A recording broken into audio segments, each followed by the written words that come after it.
Yes, good morning again. Boy, this video must be getting jinxed. This is my third attempt to do this video. It's a commentary on a video that I watched earlier, and it was a lecture. And the lecture discussed about the experiences of individuals who claim to have seen aliens and gets privy to technologies and stuff like that. And let me show you the thumbnail of the video that I was watching.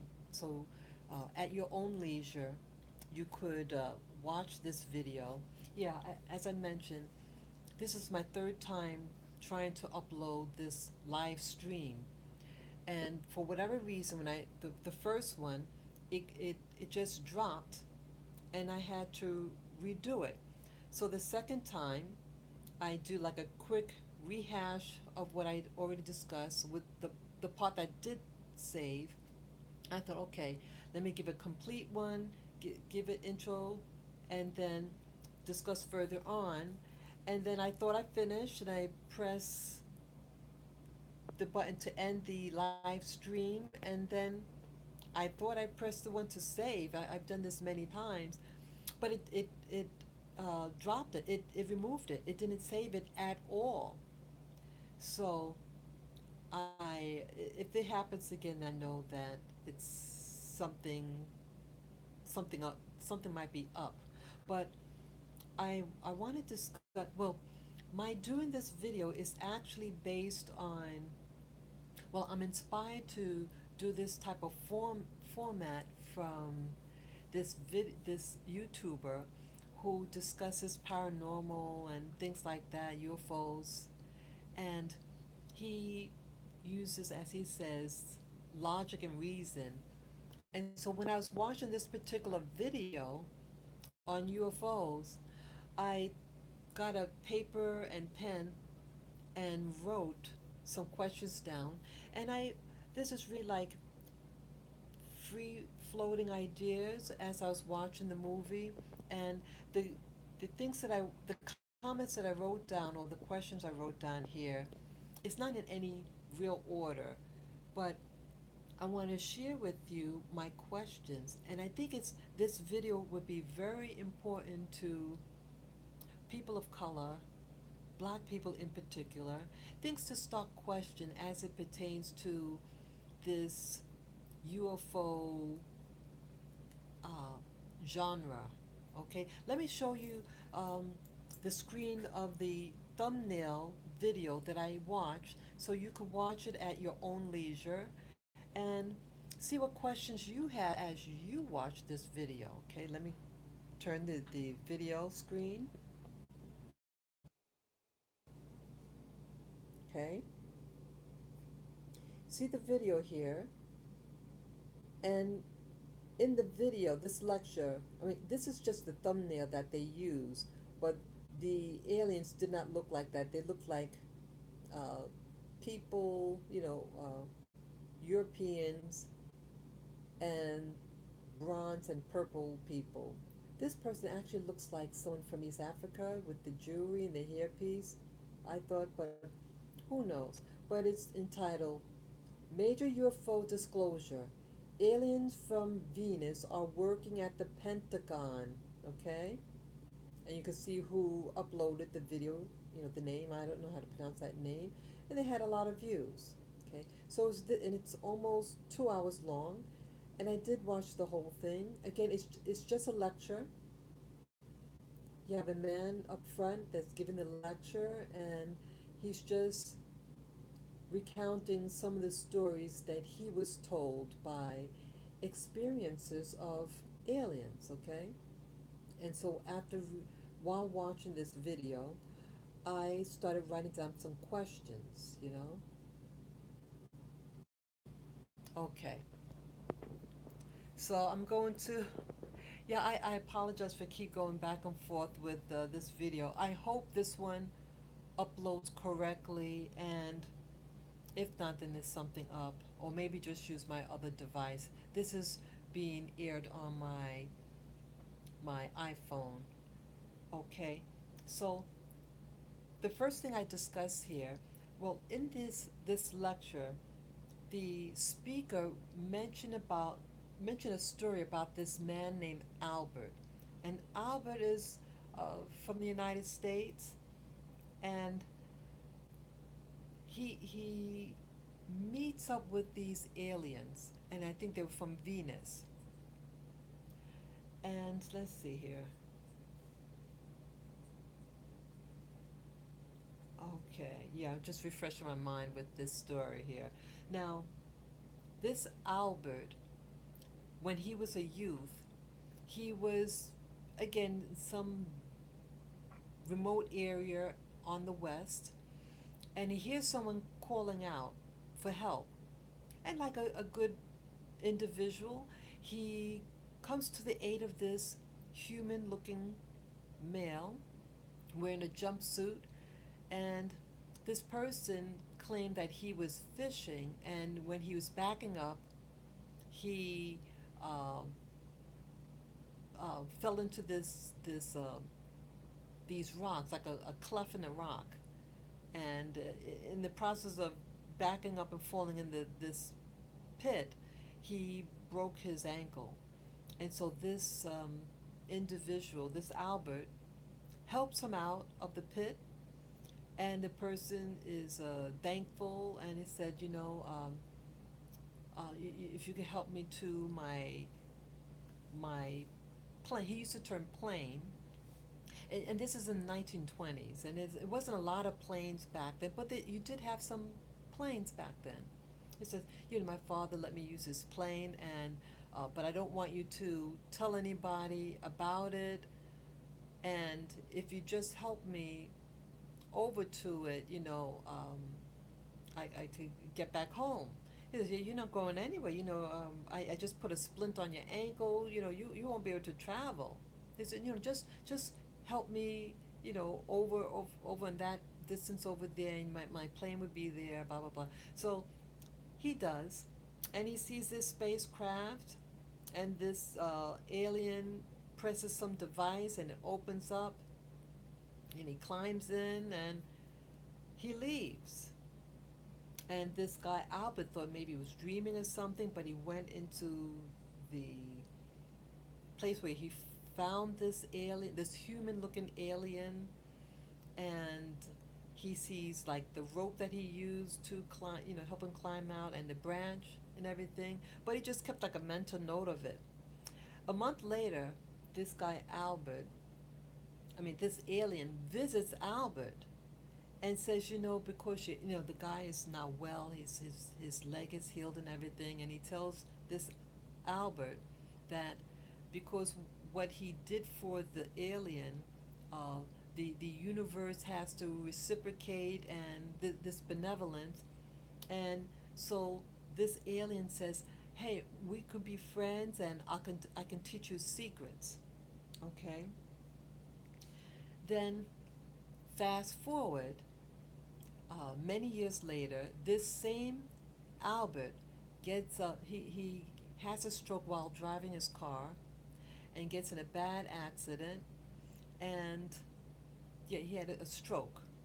The stroke contributed to the accident, and his family was notified, and they think that he's not going to make it through the night.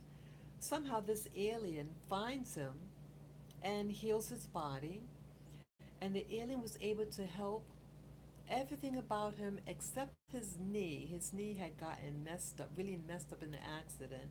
And here, this guy that was on his deathbed is not able to stand and walk around his room, but he was walking around with a limp. Okay? And so the alien said, I can fix your knee completely if you go to planet Venus with me. But if I bring you there, you won't be able to come back to planet Earth because it's not compatible, the atmosphere, and so you won't be able to come back to planet Earth. So he says, yeah, I'll go with you if I can bring my wife. But all of a sudden the alien says, well, I can't bring your wife because, it's just between us.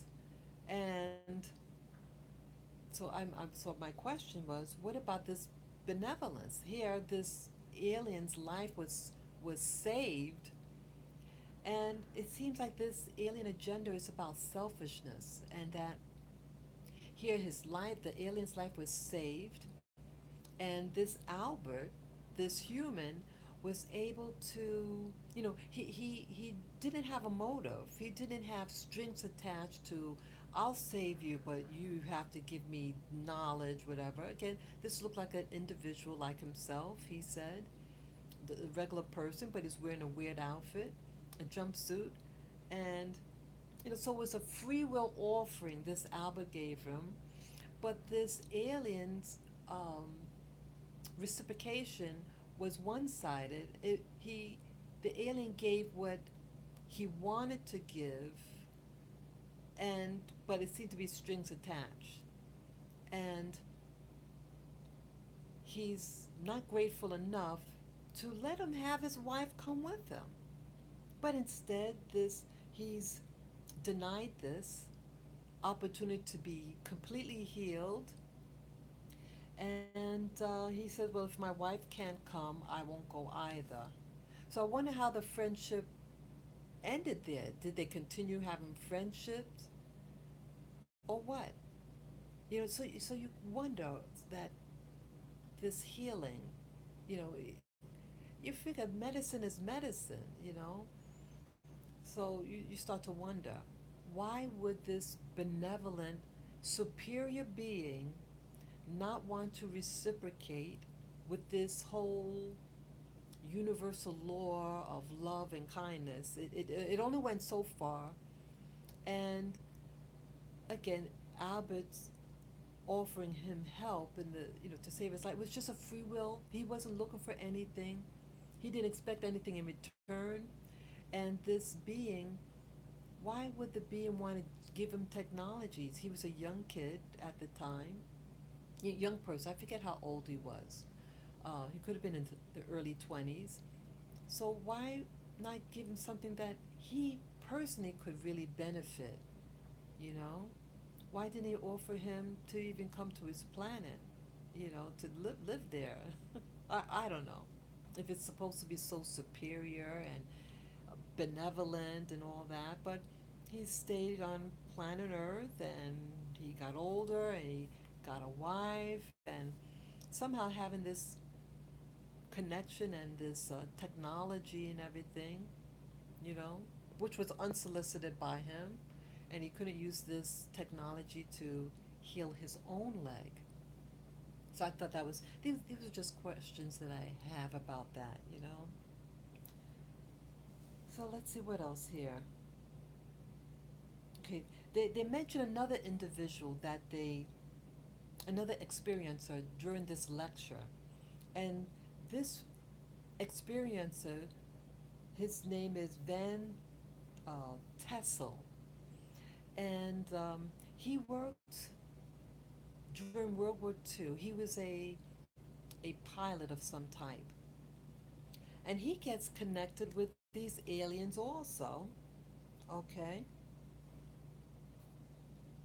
And these aliens given this technology to reverse aging.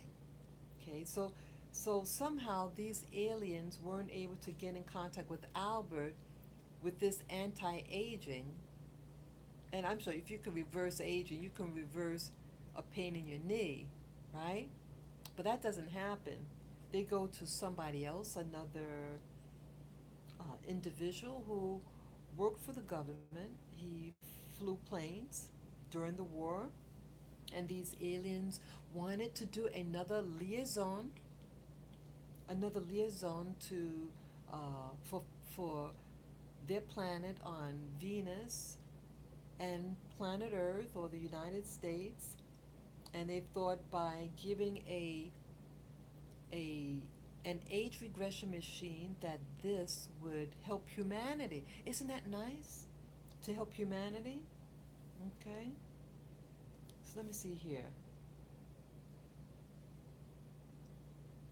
Okay, so this Van Tassel, um, he does build a machine. He builds this. It looks like a dome, and he built it again in the desert. See, it's for whatever reason the aliens want to form a liaison with people, but it's always in a remote area, not in a big city, But they said they want to form a liaison, so they give this technology to Van Tassel, and then Van Tassel builds this building, looks like a dome, and it could age regress people. And it's found out about the government finds out about this building, and they try to squash the ability for him to use it. The government said that this would interfere with hospitals and the medicines, pharmaceuticals, and so you're not going to have this use this machine, you know.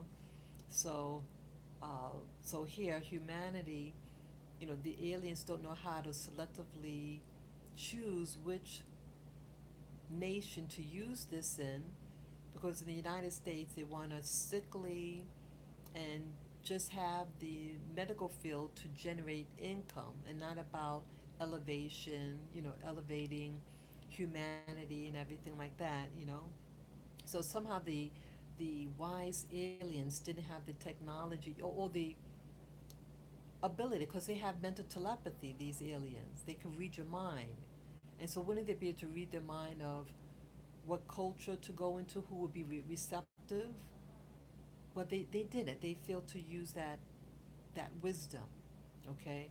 But they chose the wisdom and the people of a selfish society that's into money and not about elevation, one's spirituality. So he had to squash this project. I mean, he built the structure, and it's in the desert in the West, in California somewhere in the desert. And I think it still stands now. I think they use the term in the high desert, whatever that means. So this Van Tassel, um, fast forward, he allegedly dies and he leaves a widow behind. And then, but this structure is still standing and everything, and they had these visitors, these people who wanted to come by and look at the facility. They heard about this age regression thing, whatever. I assume that's why they were there. And so they spend the night, but during the night, a phenomenon happens, and the two visitors get paralyzed, and it turns out that the aliens came back to talk to the widow and to tell the widow that Van Tassel, her husband, did not actually die, but is living on their planet. And for whatever reason, they allowed the wife to believe that the husband died, I think, of natural causes. And don't you think the wife would be upset and in mourning and all that you lose a spouse? And but the husband is actually alive somewhere else, and they put the two visitors in paralysis so that they could communicate freely with her. They were in two different locations, the wife and the two visitors. I think they were in two different buildings at the time on the property. They have masses of property there, but for whatever reason, they paralyzed the visitors. And once the message was delivered to the widow of Van Tassel, the paralysis ended, and then the wife tells the visitors what happened to her. So my question is, how come these aliens are so cruel? Why would it was like a, what do you call, I guess it took like a clone or something, some other body, replace it with her husband, and then this thing body dies, but the husband's somewhere else. Why did they even bother to come back to her and tell her, hey, honey, I'm actually living here, but you can't come, but I'm having a good time here, and X, Y, and Z. You know the, why put? Wouldn't that stress her out more? that you have a loved one who allegedly dies and then re-traumatizing her and say that your husband is living somewhere else, but you can't come. So it's ridiculous. It's insensitive, and again, this these aliens from Venus, and I thought that Venus was a planet of love. How come these aliens are against one spouse? Why do they like to pull people away from their loved ones? And why is their friendship only one sided? Everything is to benefit the alien. So, for whatever reason, they don't know how to use logic and mental telepathy on what society would be the best candidate for this age regression machine, right? And people who aren't based on the monetary system like the Western world, but for whatever reason, these aliens are coming to us looking like a Westerner themselves. They look like white people. And so, why do they even bother to discuss these technologies with the Western world who are not about elevation? And I'm wondering why they even, how is it that they look like them, you know? Yeah, I'm just going through my questions here.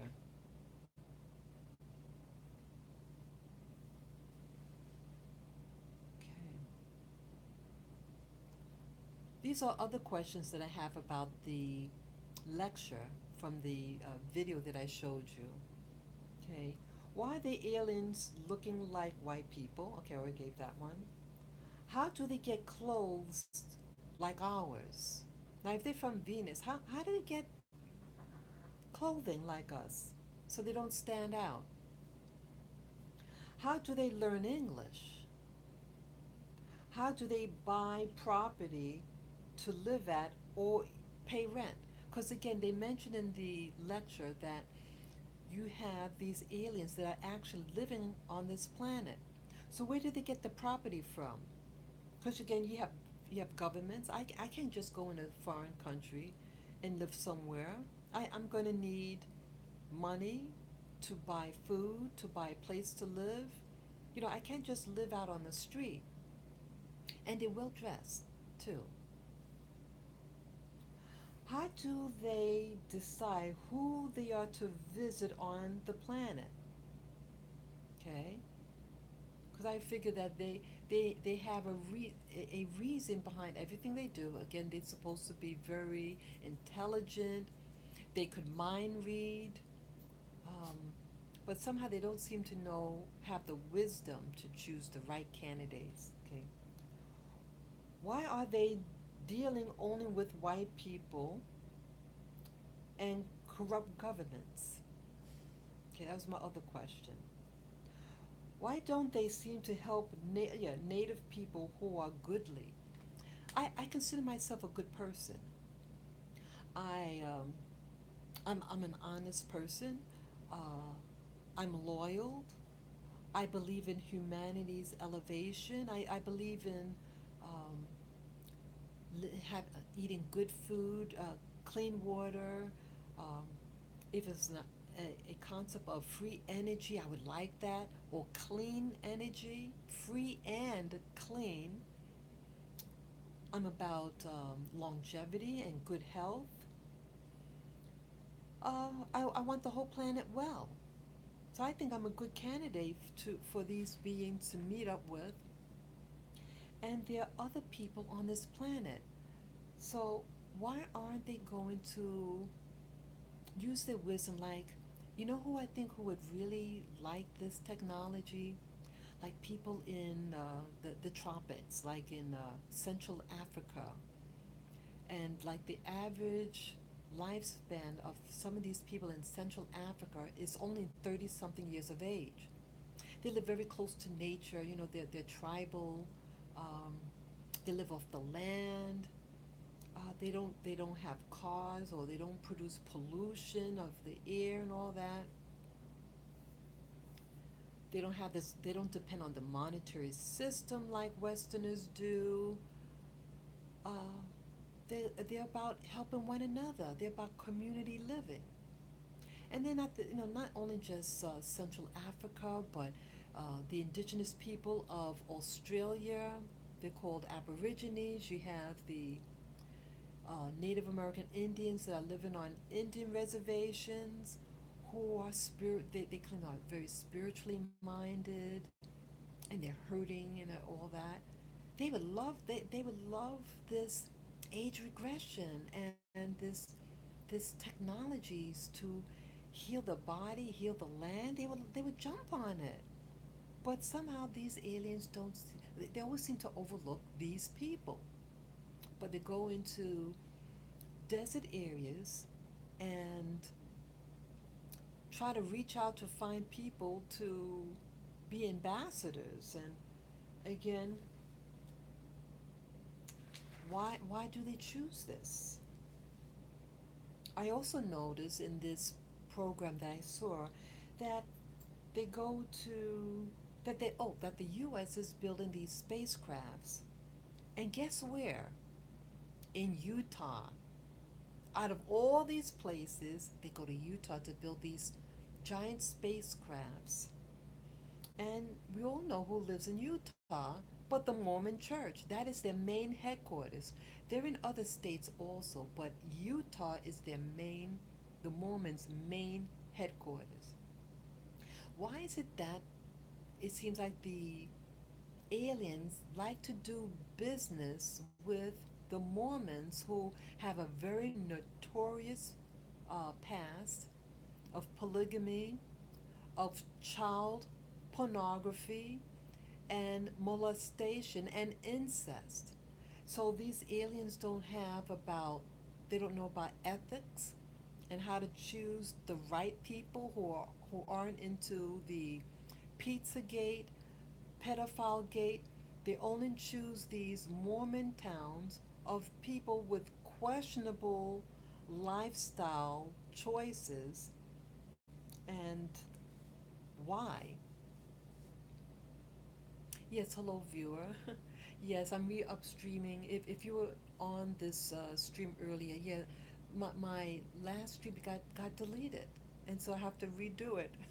So I apologize if you saw it and then it deleted. Okay. Yeah, I'm talking about some questions that I have about this lecture that I saw earlier on the UFO agenda and everything, and some of the experiences of these aliens and UFOs. I'm commenting on this.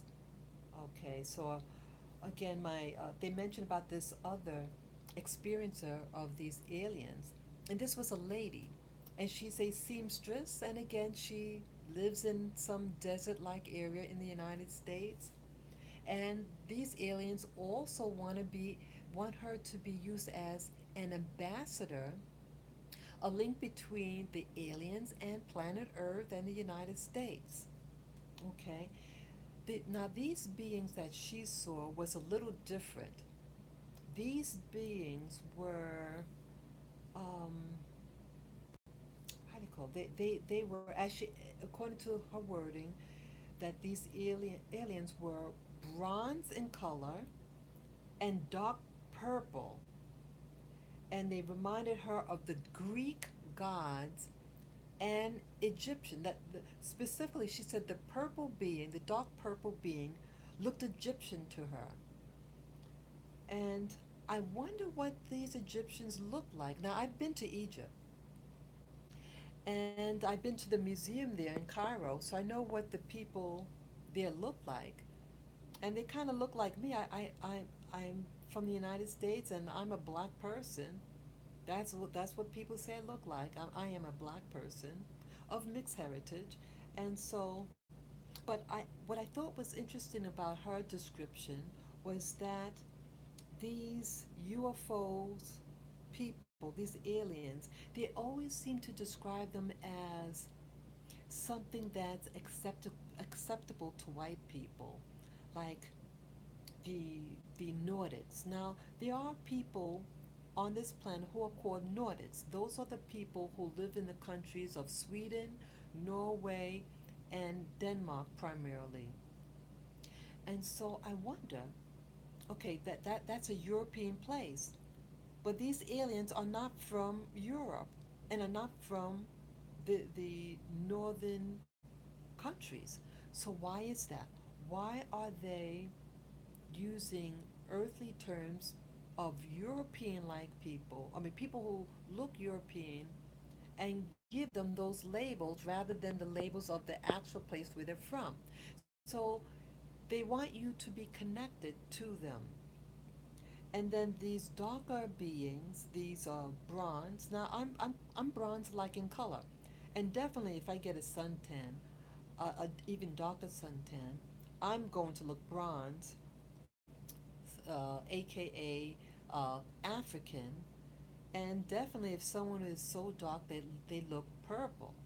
Okay, now how come if these aliens really exist, and again she's using European, like making it sound more acceptable when you say that they look Grecian or like Egyptians. Why doesn't she use the term Mediterranean looking, or even North African looking, or just plain old African? If someone as dark as that, bronze and dark purple, I would say African looking, right? Okay? She doesn't make mention of the texture of their hair, but these were really dark people, okay? But she uses terms that would be more associated with people who are more Caucasian looking, right? Because people in Egypt and Greece in the United States are classified as Caucasian slash white.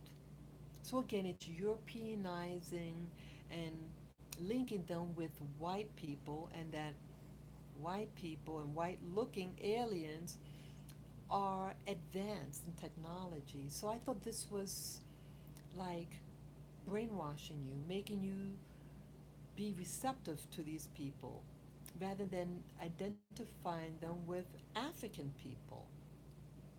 So, but Africans and black people have a negative connotation in the United States, and things that are African or black are considered spooky and warlike and dangerous and evil.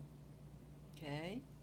But see, you don't want to promote that sentiment.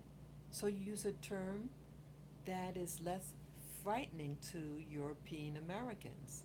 So I thought this was really something. And again, she specified the terms Egyptian and Greek.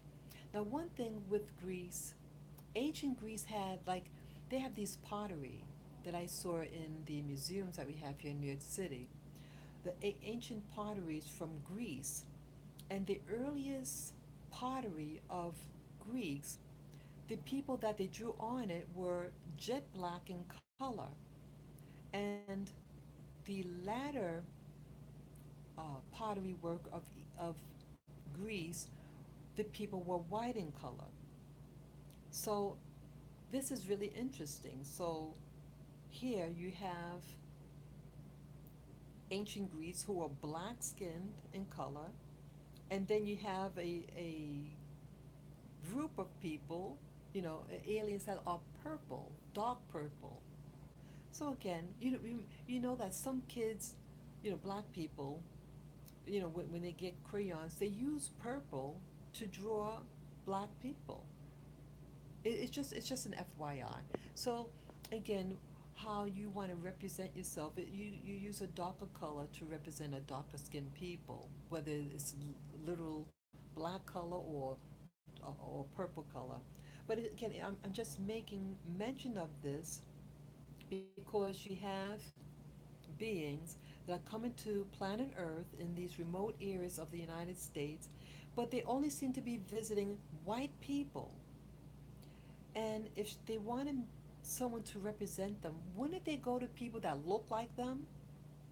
Now, there are people who are tall and dark.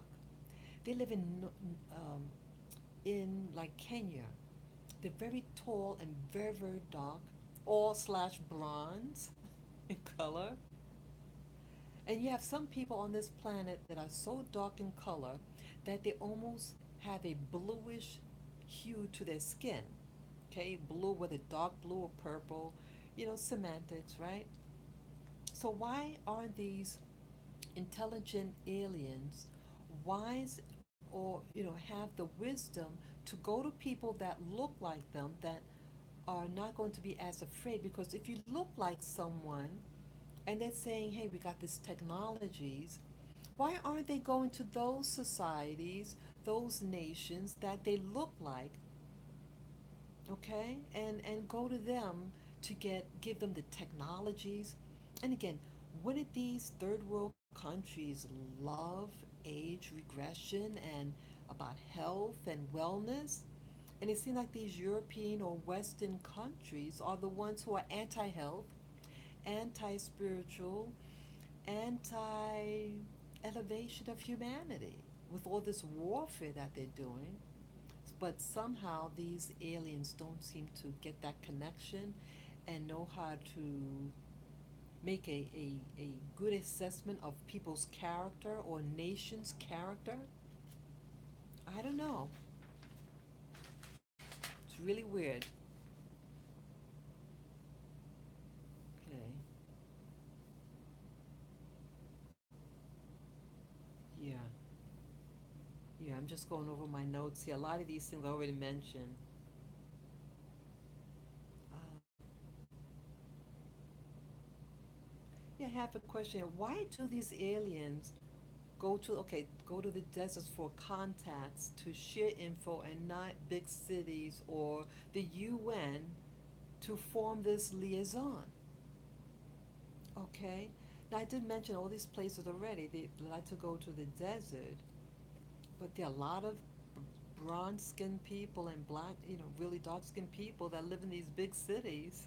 And I'm sure they would love free energy, so they don't have to pay for the electric bill and things like that. And they're probably pro alien because uh, they're the same color as them, right? But they're not coming here. They're not coming to New York City. We have a lot of bronze skinned people and dark skinned people here. Okay. Oh, yeah. In the beginning of the video of the lecture that I'm making mention to, in that person's lecture, in that video that I saw, there was a person, an alien that looks again like what they call Nordics, tall, blonde, and blue-eyed, and this alien goes by the name Thor, something Thor. Now, those of you who know about Greek and Roman mythology have heard the name Thor, and so this alien is using an a term from these mythologies, I feel, to sound important or legitimate by calling themselves something in these ancient mythologies from the Mediterranean world, like Greek and Rome. So by association, it's to give legitimacy. Why would an alien give themselves that name? Of all the names they can give themselves, I'm sure it's not the same Thor from way back, but for whatever reason, this being is going by that same name. And guess what? This alien is actually working in the Pentagon, and the Pentagon is in the United States. And this being was in this photograph. Yeah, in the lecture, in the beginning of the lecture that I was watching, this was, I think, in the 1920s or 30s. It was a color photograph. It looked professionally done, the photo, but either way, it was a photo of all these white people, and four of those people in this photograph allegedly are aliens, are these Nordics. And there were two guys and I guess, no, maybe it's three guys and a lady. And they just looked like regular people from could have been from Germany or Scandinavia. So I wonder, um, why did they come over there? I wonder. And again, they came to be a representative. I think these are the same beings that taught that this guy named Van Tessel this age regression machine. And so why is it so secretive?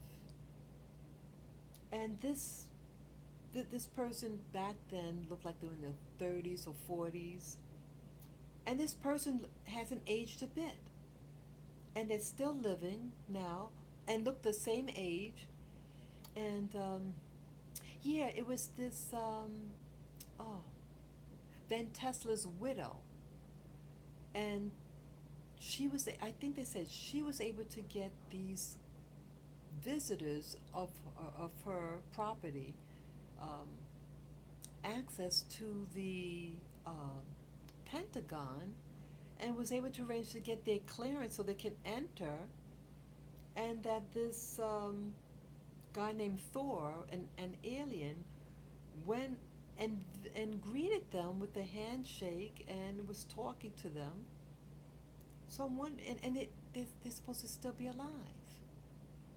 So how come this Thor is only using the age regression thing for himself, or is it that they don't age the same?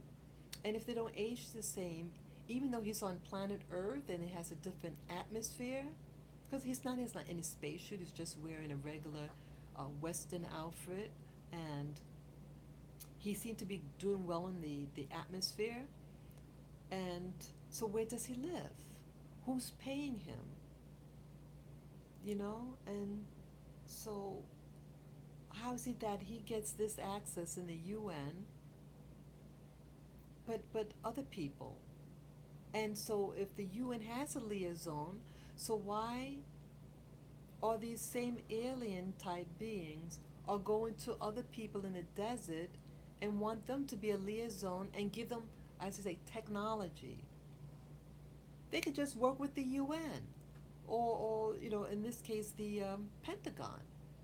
But the Pentagon's not doing these technologies, free energy and all that. We could elevate as a nation, so we don't have to rely on oil from the Middle East that's always fighting and all that, all this because I thought the terrorism was the result of these oil nations and about who's going to control it. You can just remove this whole um, terrorist activity by having free energy and no one's sick, and we all could just play and stay with your family and have fun all day. But that's not happening because these aliens don't seem to know how to choose the right nation who to talk to. I just can't figure it out.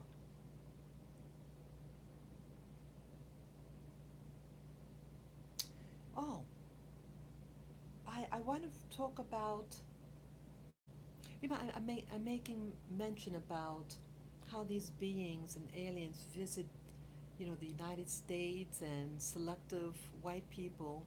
And here you do have dark dark skinned aliens, but they seem to be afraid of dark skinned people on Earth and only want to deal with white people. It just came to my memory. Maybe 2 or 3 years ago, I was watching this program on the Nation of Islam, and they have a website, and it was Louis Farrakhan, who's the leader of the Nation of Islam that's located in the United States. Their headquarters is in Chicago, Illinois. And he made mention about that, like they have, like the one of the founders of the Nation of Islam, I forget his name. Yeah, Elijah Muhammad. Now this Elijah Muhammad, allegedly, he died. He was an old guy. He had a lot of kids, and a lot of kids out of wedlock. Somehow his spirituality allowed him to have mistresses. even though he had a legal wife, but he had all these girlfriends and babies with them, and that's why Malcolm X found out about it. But rather than killing this Elijah Muhammad, they killed Malcolm X. You know, but either way, whoever who killed Malcolm X, but again, you know, he's considered the bad person, but they killed him. But either way, so this Elijah Muhammad had allegedly died, I think in the early 1970s, and but then in this new video of Louis Farrakhan, that this their leader, their former leader, is actually still living, and he's living on a spaceship, and that if the authorities in the United States or anywhere tries to kill Louis Farrakhan, that he's going to summon the spaceships to go zap him. When I first heard him say that back then, about 3 years ago, I thought he was crazy. But now, listening to this disclosure, UFO disclosure, and how you have people who are contacted by aliens, are about this age regression or being taken away and then your body replaced with something else and that other body dies, but they take the real person to live on a spacecraft. Why is that? One thing I noticed that, see, the Nation of Islam also is a Masonic organization. Malcolm X was a Mason. If he was a Mason, then Louis Farrakhan also was a Mason. All these people, And so I question, what's up? So if they have connection with this Muslim organization like the Nation of Islam, how come they're not being more forthcoming? These aliens that are pro-black and talking to black people or bronze skinned people or dark purple skinned people on planet Earth, why do they always seem to go somewhere else? And how come these spaceships that the Nation of Islam know about, how come they're not, Louis Farrakhan aren't asking them to come and save us now? How come? How come they're allowing all these killings of black people in the United States? How come they allow all these killings in Africa? You have the Arabs invading Sudan and killing off the non-Muslim people there. Why why is it that they're letting the innocent people from planet Earth who are down and out? How come they're not connecting with us? No one connected with me. I'm a friendly person. I'm pro-life. I want us all to hold hands and be friends. I want all the religions to be friends. But that's not happening. They only seem to like Westerners, AKA white people, who are harming the planet. You know. So I don't know what's happening. And then if they do meet a white person that is pro-life and humanity, they get scared off. And like this woman, I'm not sure if I forgot to talk about her, but it was this lady who was a seamstress, and she got visited by these. Yeah, I remember. Yes, I did. She was the one that was visited by the Grecian, Egyptian-looking bronze, and dark purple skinned people. So yeah, so all these things are happening in the world, and everybody else being helped but the people who really need it. So, in closing to this commentary on this video that I saw, it seems like the common theme is these aliens are anti-family because they pull apart um, spouses from their families and children, like with the Tesla, or not Tesla, Van Tessel, and who else? Yeah, people, people like him, or with the Nation of Islam, that the one of the founders, Elijah Muhammad, that he's living on the spacecraft, and so he had to leave his family behind. He had all those kids and wives or girlfriends, and they have to fend for themselves. So it's a common theme with these aliens, and to really question the motive of these aliens, and that their help seems to be very conditional and one-sided, and they don't seem to have the permission to bring someone's spouse with them. It sounds like an easy request, but somehow the alien that's that's working in the Pentagon here, he doesn't age, and the atmosphere doesn't seem to be killing him, you know. But he's not going to teach this with the Pentagon or other people about age regression. So again, they're selfish. So I'd like you guys to watch the video that um, I I'm referring to, and I want you to come to your own conclusions. And yes, after watching my video and watching the said video that I'm commenting on, you could comment below and let me know what you think and other questions of thought to help expand my understanding of the topic of UFOs and alien abductions, things like that, and especially as it pertains to black people or native people on the planet that are not being um, helped, like the indigenous people of Australia, known as the Aborigines, or Aborigines of the Americas, or African natives, or even urban blacks, living in these Western countries. What questions would you have these aliens as it pertains to black people, people of color? So, this is my thoughts, and again, this video is really inspired by this YouTuber who uses logic, as his wording goes, logic and reason as it pertains to the paranormal or ufology and the like. Okay? So each one teach one, go out there and start asking questions, be logical, and don't be fooled. Okay? So I hope this um, goes